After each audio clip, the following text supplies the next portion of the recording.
Les explorateurs français, ils ont noté la présence de cette montagne-là parce qu'elle est assez près du fleuve. Hein? On voit les mamelles de Matane, on voit le Mont-Camille, on voit pour Rimouski, Saint-Barnabé. De la même façon que sur la même carte, une carte de M. Bellini de 1757, sans doute que le moment où ils ont passé ici, c'était peut-être la journée de la fête de Saint-Camille. Et c'est à ce moment-là qu'ils ont dû dire, bien, on va l'appeler Mont-Camille.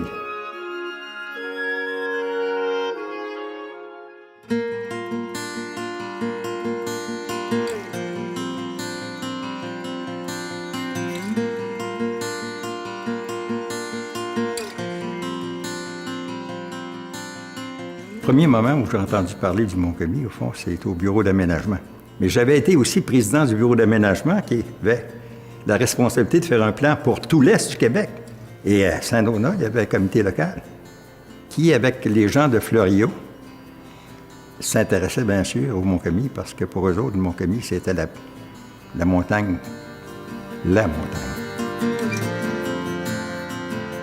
On préparait un genre de petit mémoire sur le développement possible du Mont-Commis, qui ont soumis au bureau d'aménagement, qui, après l'avoir étudié, a dit on ne peut pas considérer ça comme un futur parc touristique, mais on peut parfaitement bien le considérer comme un parc récréatif. Il fallait que ce soit réalisé par les gens du milieu.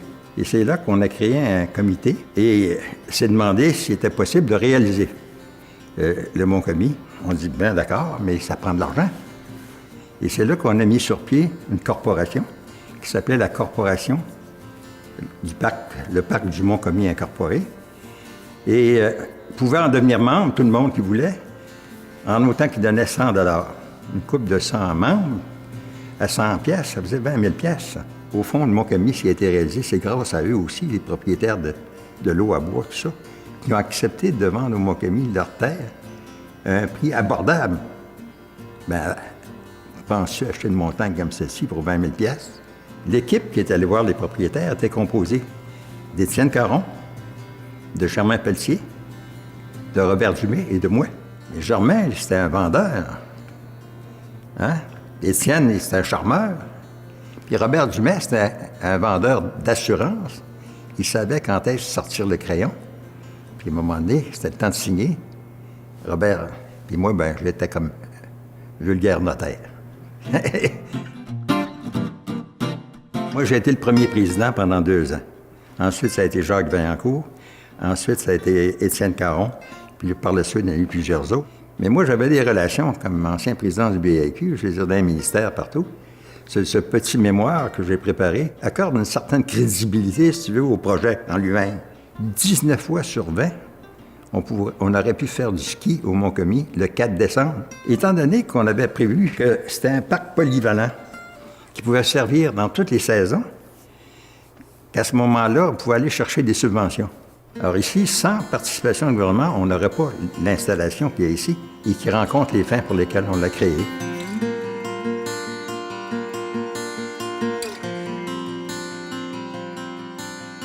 Les gens étaient pressés. Est-ce qu'on développe le Mont-Commis? On a consulté d'autres personnes aussi en même temps, dont Rémi Larose de Rimouski, qui avait été le promoteur de Val-Négette. C'est là qu'on est allé chercher Réal Boulanger. Parce que lui, il connaissait ça. Et là, ils ont tracé les pistes. À ce moment-là, exactement de la façon dont ils sont dessinés à l'heure actuelle. Et ce qui a permis, dans un premier temps, de construire la petite remontée mécanique de façon à partir à une certaine forme de développement dans le Mont-Commis. Il n'y avait rien. On commençait. J'ai pris le Cibor, puis Denis, qui allait le bois avec son cheval. Il avait 15 ans. Je suis né au monde en montagne, exactement en bas. Ma mère n'a pas été à l'hôpital, elle m'a fait venir au monde ici, au pied de la montagne. Ça fait que je pense que j'ai pas été loin dans ma vie. Puis quand la montagne a ouvert, en 70, 71, 72, il y avait des petits travaux. C'est là que j'ai été engagé. Puis j'avais pas l'âge, mais mon cheval avait l'âge de travailler. C'est là que j'ai continué. Mon cheval est mort, mais j'étais encore ici. On avait des hommes qui travaillaient ici, mais c'était des projets du gouvernement. Puis le premier homme que le Mont-Commis payait, c'était Denis Roussel.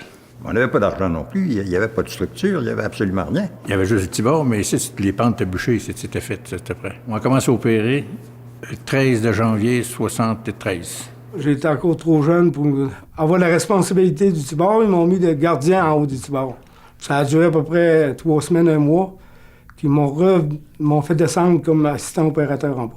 On pelletait la semaine pour préparer le premier tali qui est installé dans l'année, ensuite. Puis j'allais travailler bénévole les samedis, dimanches pour donner été. Là.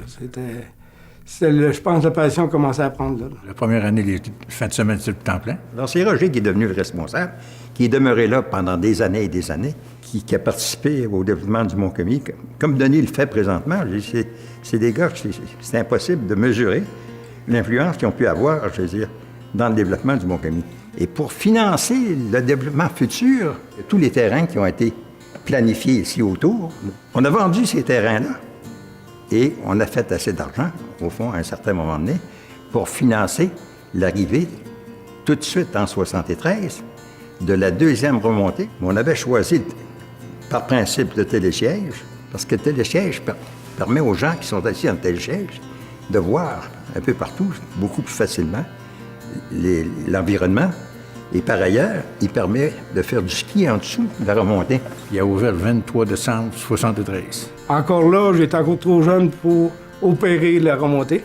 Ils m'ont envoyé gardien en haut. J'ai resté là 1 semaine. Après ça, j'ai été opéré en bas, puis j'ai resté là pendant plusieurs années. Là. Il n'y avait pas d'équipement ici, il n'y avait absolument rien. Ça fait qu'il avait loué un mosquet puis il traînait un arbre en arrière du mosquet pour damer les pentes. J'étais opérateur de la mosquée. C'était une vieille 54. Là. On avait du fun avec un peu. Là. C'était rodéo un peu. Il n'y avait rien. On n'avait pas de 4 roues, on n'avait rien. C'était la vieille mosquée à pied où, je me souviens, à tête du télé 1, en haut, on manquait une chaîne. J'ai trouvé de descendre à pied au garage. Là. Une chaîne de une trentaine de pieds, là, pesait une quarantaine de livres sur l'épaule. Par monter à pied, les donner. Le premier bâtiment, le grand chalet, pour le bureau de Denis, c'est le premier qu'on a acheté. On a acheté ça à Sainte-Flavie. On coupait ça en 2 pour monter ça ici. C'était le dortoir, ça qu'on a une vacance à Sainte-Flavie. D'une année à l'autre, ça montait. On faisait toutes nous autres mêmes. C'est parce qu'on avait beaucoup d'octois. Puis nous autres, les octois, c'est nous autres qui les dépensent. Je faisais le plombier, l'électricien, la menuiserie, le plâtrage, le plastrage, la peinture, je faisais tout. C'est pour ça que j'avais des bons employés. Comme je suis 2-3 jours sans venir, la construction a continué tout le temps. Ça n'arrêtait pas. Bon, après, le vieux chalet qui était à la place de celui-là qu'on a là, la cuisine, la salle à manger, là, on a tassé ça de l'autre bout, puis là, on a bâti ce chalet-là. Mais on avait bâti ici avant, par exemple. La colonie de vacances a parti en 74, 75, quelque chose de même. Creuser un trou dans le lac, un bassin, puis un quai tout le tour. Puis c'était d'acheter des canaux, puis bâtir un entrepôt pour les canaux. Puis c'était juste qu'on a passé un été, une grosse été, là, après cette affaire-là. En 78, 79, qu'on bâtissait le pommeau. Ensuite, en 84, on bâtissait le double d'Appelmayer du côté gauche, côté sud de montagne. Je pense que j'ai pas mal tout fait, sauf la cuisine, que j'ai jamais tout fait à ça. Bienvenue au Mont-Commis.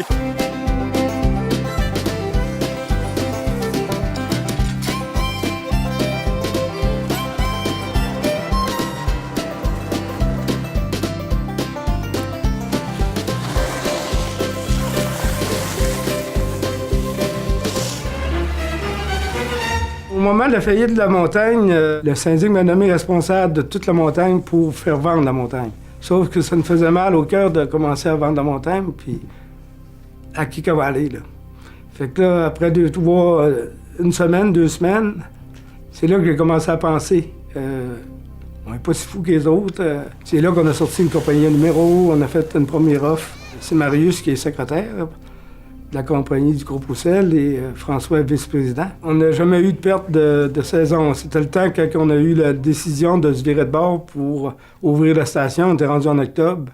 C'est là qu'ils nous ont donné les clés. Je les avais déjà, mais l'ouverture, puis qu'on s'assure, puis qu'on starte la montagne. Je disais souvent à l'école, ce que j'aimais, c'est la récréation. Fait que l'oreille, c'est d'en avoir une grande récréation, puis je suis rendu là à journée puis à l'année. Puis mes frères, ils ont pris ça par rapport à que c'était moi qui lui demandais de m'aider. Mais ils sont en arrière de moi, puis ils sont proches, mais ils sont pas tout le temps à la station, mais une fille, tu sais, ils viennent m'aider, puis ils sont là. Quand c'est Denis qui avait acheté, là, et moi aussi, j'étais content.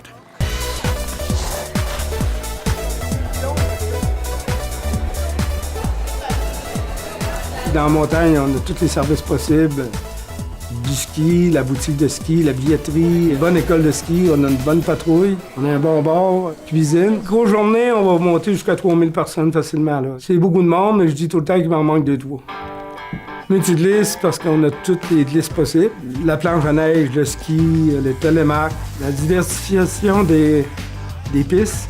On est rendu à 28-29, les 3 versants. Et des sous-bois magnifiques. Une pente familiale de 1 000 $.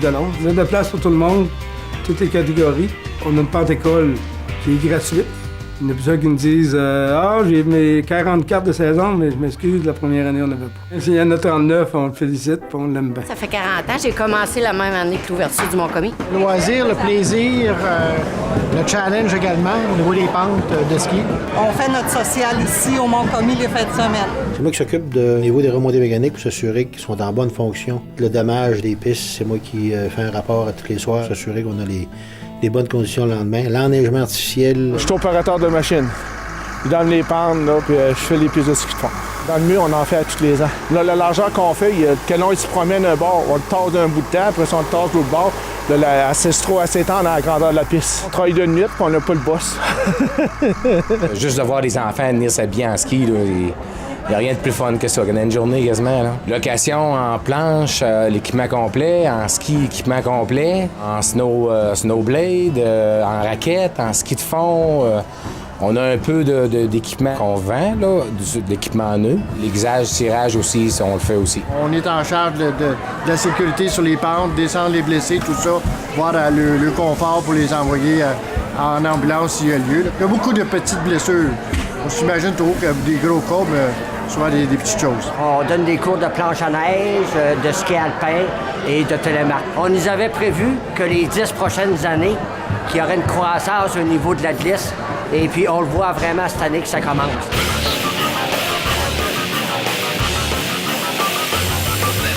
Le Snow Mission, c'est une grosse activité, c'est un gros événement, puis c'est à la porte du monde qui connaissent la montagne aussi, ça nous fait une grosse publicité aussi. C'est un peu la folie du ski boom, comme on disait dans le temps, ça ressemble un peu à ça, là. Ça arrache les toilettes, puis ça brise un peu le soir, mais ça fait le ménage en route, la poussière sur le meuble, puis on est reparti.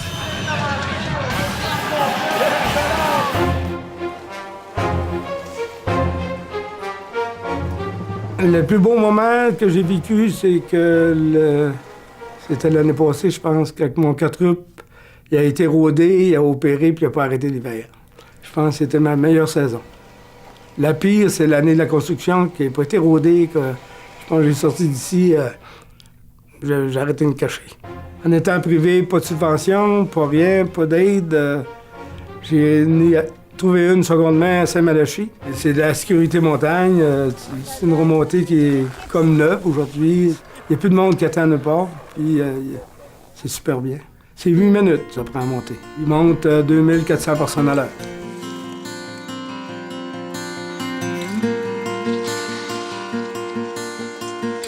Oui, c'est ma vie, puis c'est un rêve de... Je pense que ma retraite a quasiment commencé, puis je m'amuse. Fait que...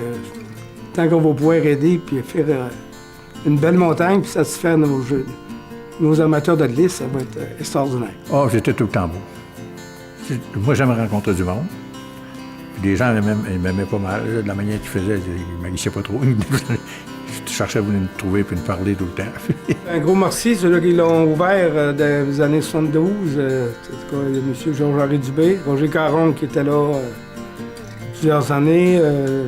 Jean-Romain Pelletier, qui était au début à l'ouverture, Robert Dumais. Étienne Caron. Étienne Caron, je pense que l'idée a commencé avec lui. Puis celui-là qui a tracé nos pistes, qui est décédé, puis j'ai travaillé longtemps avec pour tracer les pentes, M. Réal Boulanger de Saint-Thomas. Fait que je pense que sans eux, on n'aurait pas eu grand-chose, ça n'aurait pas débuté. Fait que moi-même, j'aurais peut-être pas pu débuter comme eux autres. Mais ils ont fait le bon ouvrage, puis il fallait continuer de la garder, puis les respecter. Je pense qu'on les respecte. D'une façon générale, ça a été merveilleux. Et je garde un souvenir incroyable du Mont-Commis. Ma participation aura peut-être aidé à ce que ça se réalise. Bien, on est fiers d'avoir bâti de quoi qui est à la place du monde, ça fait 40 ans. Puis je vois ça, me semble, je travaille au Mont-Commis. J'ai travaillé au Mont-Commis. Je travaille, reste à Rimouski, puis tu travailles au Mont-Commis, toi, hein? Puis ça qui me dit, ben oui, j'étais là. Il dit, c'est toi, tu m'as engagé. Tu peux pas t'imaginer comment est-ce que ça fait du bien au cœur. D'attendre dire ça, il a fait 40 ans, de ça, là. Alors, je suis fier de voir de quelle façon notre ami Denis gère ce que c'est que des gens de bonne volonté ont parti. Mais grâce à Denis, je dis, le Mont-Commis survit.